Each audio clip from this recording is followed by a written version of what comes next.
যখনই চিনি চা আর এভরিডে কোটাতে হাত দিই তখনই কিছু না কিছু শেষ হয়ে যায়। সকাল সকাল চা বসিয়ে দিয়েছি এখানে, আমি দেখছি এভরিডে নেই, এটাকে ঢালতে হবে।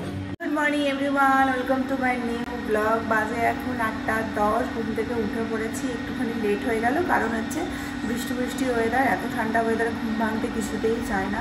চা বসিয়ে দিয়েছি, মিল্কশেক বানানো হয়ে গেছে, এখন যাবো হচ্ছে গোপুর পুজো দিতে। একটু লেট করে ফেলেছি, ওই জন্য চাটা মিল্কশেকটা বানিয়ে পরেই পুজোটা দিতে হচ্ছে।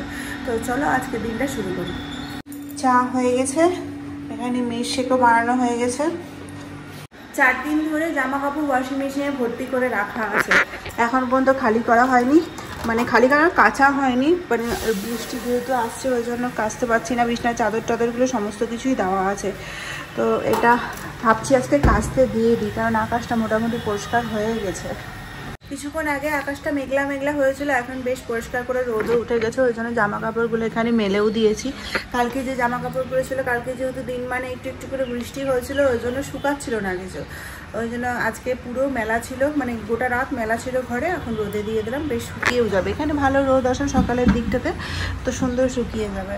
আর ওদিকে হচ্ছে রান্নাবান্না মোটামুটি চেপে গেছে, মানে মাসি কেবলই আসলো, 9টা বাজতে 10 বাজে, অনেকটাই লেট করে দিয়েছে আসতে। তো সকালবেলা মিস্টার সিনহা যা খেয়ে যায় সেটাই হবে, ঢেঁড়স ভাজা, আলু সিদ্ধ, ডিম সিদ্ধ, ভাত। ও এটাই পছন্দ করে আর ওকে এটাই করে দেওয়া হয়, ওই জন্য তৃপ্তি করে খেয়েও যেতে পারে। তারপরে দুপুরে যেটা রান্নাবান্না হবে আস্তে আস্তে করবো। শিশু ঘুম থেকে উঠে বাইরে দাঁড়িয়ে এখানে বাইরের ভিউ এনজয় করে। এদিকে কিন্তু ব্রাশ করা হয়নি, না ব্রাশ করো। আজকে সকাল থেকে দূরের পাহাড়টা দেখতে পাওয়া যাচ্ছে, এদিক থেকেও দেখতে পাওয়া যাচ্ছে, ক্যামেরাতে বোঝা যাবে না। আর আমাদের এই জানলা দিয়েও দেখা যাচ্ছে, এই জানলাতে এই জায়গাটাতে পুরো অনেক উঁচু পর্যন্ত পাহাড় আছে, খুব ক্লিয়ার দেখা যাচ্ছিল। সকালবেলা খাওয়া দাওয়া হয়ে গেছে, মানে যে অফিস যাবে তার খাওয়া দাওয়া হয়ে গেছে, 9:30 বেজে গেছে। আর এদিকে মিশুও ঘুম থেকে উঠে পড়েছে। মিশুকে প্রথমে খাওয়াবো, তারপরে আমাদের রান্নাবান্নাটা শুরু করবো। সকালে যেটা হয় ঢেঁড়স ভাজা, আলু সিদ্ধ, ডিম সেদ্ধ, সেটা তো হয়েই গেল একটাও। তারপরে রান্নাঘরটা পরিষ্কার করে দুপুরে রান্নার জন্য রান্নাবান্না চাপবে। 10টা বেজে গেছে, মিশুর খাওয়াটা খাইয়ে দেবো এখন, দুধ, কলা, মুড়ি। আর এদিকে সমস্ত বিছনার চাদরটা চেঞ্জ করতে গিয়ে একটু লেট হয়ে গেল, আজকে যেহেতু বৃহস্পতিবার, তো উঠিয়ে দিলাম চাদরগুলো। আর নোংরাও হয়ে গেছিলো, সাদা চাদর পাতা ছিল তো, ওই জন্য খুব তাড়াতাড়ি নোংরাও হয়ে যায়। আর সাদা চাদর সাথে সাথে পরিষ্কার না করতে গেলে কি হয়, বেশি দিন হয়ে গেলে একটু, মানে বেশি দিন ব্যবহার করে নিলে একটু বেশি খারাপ হয়ে যায়, ওই জন্য একটু তাড়াতাড়ি উঠিয়ে দিলাম। আরও তো শুক্র শনিবার নাগাদেই উঠায়। সকাল থেকে কিছুই ভালো লাগছে না, ছেলেটারও শরীরটা খারাপ, ওই যে ভ্যাকসিন দিয়েছে, কালকে তো কিছু হয়নি, আজকে ওর শরীরটা একটু খারাপ করছে, মানে গা হাত পা ব্যথা করছে মনে হয়, কাঁদছে, সকাল থেকে ঘুম থেকে উঠে কাঁদছে। উঠতেও লেট করেছে, 9:30 বাজিয়েছে, কোনো রকমে খাইয়ে এখন ওকে ফোন দিয়ে বসিয়ে রেখেছে, খালি নিচে নেমে যাচ্ছে, গায়ে একটু গরমও আছে, ওই জন্য বললাম যে না তুমি ফোন নিয়ে খেলো, একটু পরেই নিয়ে নেবো। ওষুধটা দিয়েছি ক্যালপল একটা। আর এদিকে আমাদের খাওয়া দাওয়া হয়নি, মানে আমার শরীরটা ভালোও লাগছে না, মানে এই গরম পড়তে শুরু করলো মানে আমার শরীর খারাপও শুরু হলো। আজকে রান্নাবান্না করবো, দেখি কিচ্ছু হবে না, কারণ 2 দিনের তরকারি বেঁচে আছে। কালকের পুয়ের তরকারি রাত্রেবেলা খাওয়া হয়নি, সেটাও রয়েছে, আবার হচ্ছে থোড়ের তরকারিটাও রয়েছে। তো আজকে থোড়ের তরকারিটা এবেলার জন্য বার করে দিই, রাত্রেবেলা পুয়ের তরকারিটা বার করবো। এখানে তরকারিটা গরম করতে বসিয়ে দিয়েছি, হালকা করে একটু কম আছে গরম হোক। আর এটা হচ্ছে মিশুর জন্য ডিমের অমলেট হচ্ছে, দুবেলার একটা ডিমকে অমলেট করে দেবো, 2 ভাগ করে দেবো, দুবেলা দেবো। আর আমাদের জন্য ডিম সেদ্ধ করে ঝোল হবে, এটা হচ্ছে ওই বেলার জন্য। আর আমাদের মাছ আছে এই বেলার জন্য, সেটাকে আবার ঝোল করব। এখানে তরকারিটা গরম হয়ে গেছে, একদম শুকিয়ে দিয়েছি, জল দিয়ে একটু গরম করেছি। আর এখানে টমেটো, পেঁয়াজ আর আলু একসাথে ভাজতে চাপিয়ে দিয়েছি একটু লবণ দিয়ে। এখানে ফ্রিজে 2টো ইলিশ মাছ ছিল, ভেজে রাখাই ছিল, এটাকে আবার একটু নতুন করে ভেজে নিলাম। আর এখানে হচ্ছে ফোড়ন দিলাম হচ্ছে কালো জিরা, কাঁচা লঙ্কা, একটু টমেটো, সরষা দিয়ে একটা ইলিশ মাছের ঝোল বানাবো। যে থোড়ের তরকারিটা গরম করেছিলাম, ওটা গরম করার পর দেখলাম যে ওটা খারাপ হয়ে গেছে একটু, তো ওটাকে বাদ দিয়ে দিলাম। দিয়ে কালকে যে বুয়ের তরকারিটা ছিল সেটাকে একটু ভালো করে গরম করে নিলাম, এটা বেশ ভালো আছে। আর এই যে এখানে সরষেটা ফুটে গেছে, আর এখানে হচ্ছে রাতের জন্য যে ডিমের ঝোলটা করবো সেটাও হয়ে গেছে। তো এখানে মাছটা দিয়ে দিই আগে, এটা মাছটা দিয়ে খানিকটা ফুটিয়ে নেব। আর এটা হচ্ছে ডিমটা দিয়ে দিই, মিশুকে যেহেতু বাসি খাবার খাবো না, ওই জন্য এখানে রান্না বান্না সমস্ত কিছু কমপ্লিট, দুবেলার জন্য করে নিয়েছি, শুধু ভাতটাই বাকি আছে, ওটাও করে নেব। মিশিয়ে যে জামা কাপড়গুলো ছিল সেগুলোকে কাচতে দিয়ে দিয়েছিলাম, ছাদে নিয়ে যেতে হবে, মেলতে হবে, কারণ ভালো রোদও উঠে গেছে। দেখো আকাশ পরিষ্কার করে রোদ দেখেছে, ওগুলোকে এখন মেলে দিতে হবে। মাসি নিয়ে গেছে, আমিও যাবো। সকাল সকাল রোদ উঠেছে বলে সমস্ত জামা কাপড় মেলে দেওয়া হয়েছে। খুব রোদ উঠেছে, কড়া, শুকিয়ে যাবে 1 ঘন্টা 1.5 ঘন্টার মধ্যে। ওয়েদারটা দেখে মনে হচ্ছিল আজকে রোদ উঠবে। আমি ওই জন্য একপালা জামা কাপড় এখনও আছে মিস্টার সিনার, সেগুলোকে কালকে কাচবো। আজকে ভাবলাম চাদরগুলো কেচে দিই, সমস্ত চাদর উঠে গেছে আর আমার এখানে বেশি চাদর টাদরও নেই, তো ওই জন্য চাদরগুলো কেচে দিই আগে, তারপরে ওর জামা কাপড়গুলো কাচবো একসাথে। কালকে তো শুক্রবার, শনিবার দিন একসাথে হবে, ওর একসাথে কেচে দেবো। তো যাই, এখন রান্না বান্না তো কমপ্লিট হয়ে গেছে, একটু পরে স্নান করতে যাব। এখন 12টা, আমি স্নান করতে যেতে পারিনি।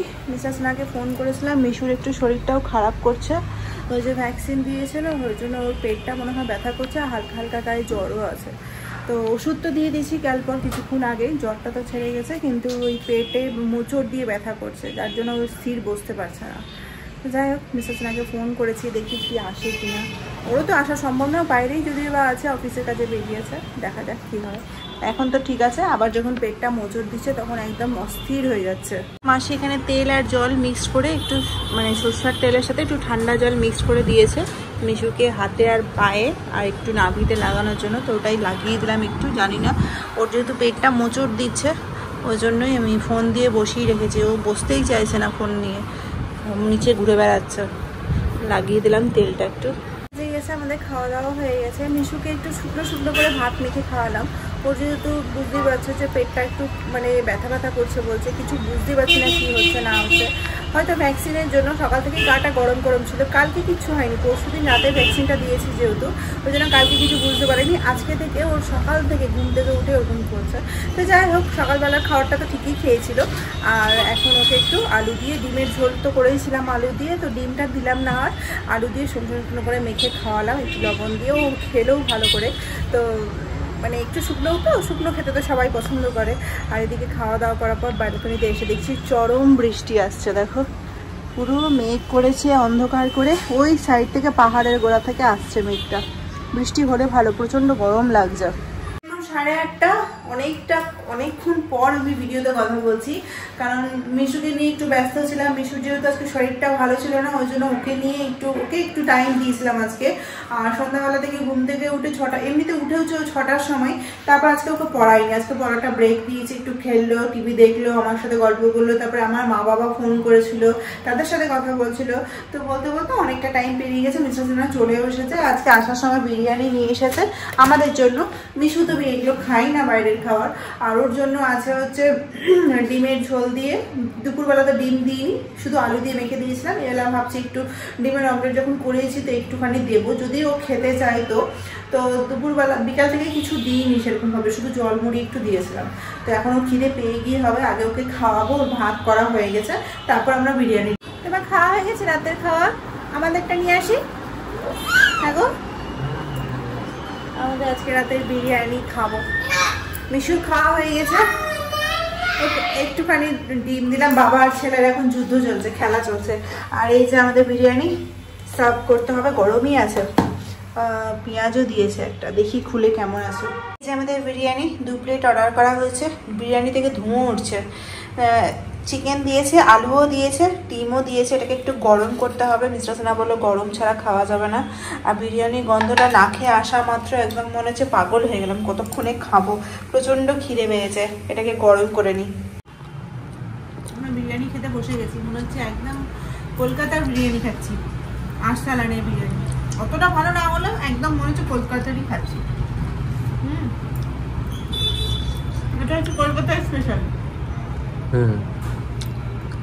বিরিয়ানিটার নামই হচ্ছে কলকাতার স্পেশাল বিরিয়ানি, ওই জন্য কলকাতার ফ্লেভার পাচ্ছি। জানি।